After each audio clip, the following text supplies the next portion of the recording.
Hi guys, I'm Pastor Steve, and welcome to this episode of Doors, where we're learning all about the power of our choices. Now, I want to share something with you that you may not know. I am somewhat of a skilled chess player. I love this game. I have so much fun with this game, and you know, it really brings me happiness when I win. I really like it, and I want to teach you guys so that you can enjoy the game as well. So here's a quick tutorial on how you play the game of chess. First, you take the dog. The dog can go anywhere on the board it wants, but it has to hop. Then you can take the little pointy guys. The little pointy guys can go around the back. Then you take the little spiky thingy. The little spiky thing can jump on top of the little building guy, and then the little building guy can come over and jump on top of this building guy, and then they have to double king you. Once they double king you, then you can take, yeah, that's how you play.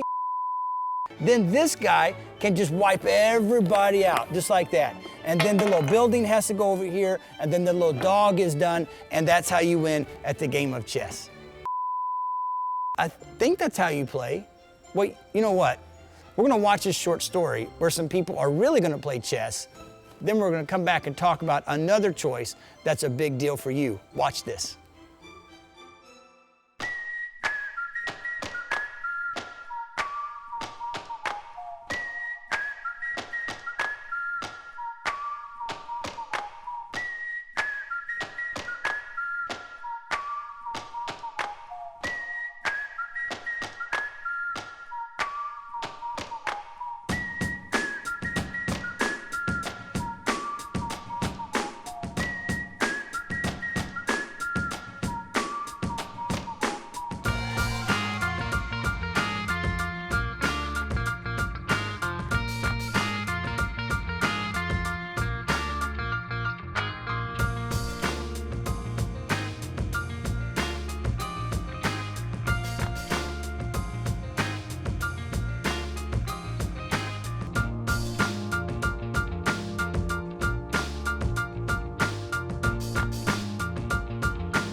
Well, as you can see in our short story, the boy initially made the wrong choice and he let his emotions get the best of him, but then he realized the mistake that he made, and then we saw he made the right choice, and then he showed good sportsmanship, and even though he lost, he still had something else. He may not have been happy about the loss, but he had joy. But that's the difference between happiness and joy. See, I'm happy when my team wins. I'm not happy when my team loses. Happiness is up, it's down. It kind of floats along with our circumstances and things going on in our life. It's not consistent at all. But joy Joy is consistent. Even when bad things happen, I can still have joy. Even when I lose or things don't go my way, or lose a contest or a game, I can still have joy. You see, joy is this encouragement that we can have even in the middle of bad circumstances. Joy is this peace that we have knowing that God's in control. Whenever we have joy, even if things don't go the way we want them to, even if we do lose, no matter what happens, we can still have joy. Now, sadness is an emotion that God created. And is it okay to be sad sometimes? Well, of course it is. But the thing is, we don't want the sadness to control how we feel and how we react. See, here's an example. Paul and Silas were in jail. They tried to do a good thing and they got thrown in jail. And they're in this dark, ugly, stinky, nasty dungeon. And instead of being all distraught and sad and bummed, they started singing praise songs to God. Now, why were they able to do that? They could do it because they had joy. They had this encouragement. They had this peace in their heart, knowing that even though things weren't going the way they wanted them to go, they knew that Jesus was with them. He was in control. It's kind of like these binoculars. So I'm going to look at these binoculars. I'm going to show you. I'm focused in this direction. I can't see anything going on over here unless I do this. Now I can see what's going on over here, but I can't over there. You see, you can't focus in two places at the same time. And Paul and Silas made a choice. They chose to have joy. They weren't just overcome with an emotion and they just couldn't control it. They made a choice to have joy. And they focused their attention on the good things that Jesus was doing in their life. They focused their attention on what was good in their life as opposed to focusing on what was bad. When I focus on what's bad and I focus all my energy, my attention on the negative, it's going to be really hard for me to choose joy. But we have two doors. We have the door of joy and we have the door of sadness. And we have to choose. But your attention can't be split between the two, guys.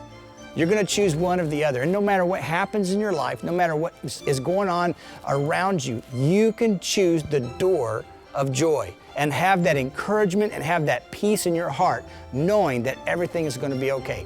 That's my prayer for you this week, that you will choose joy and experience the true joy of the Lord. I love you guys. We'll see you next time.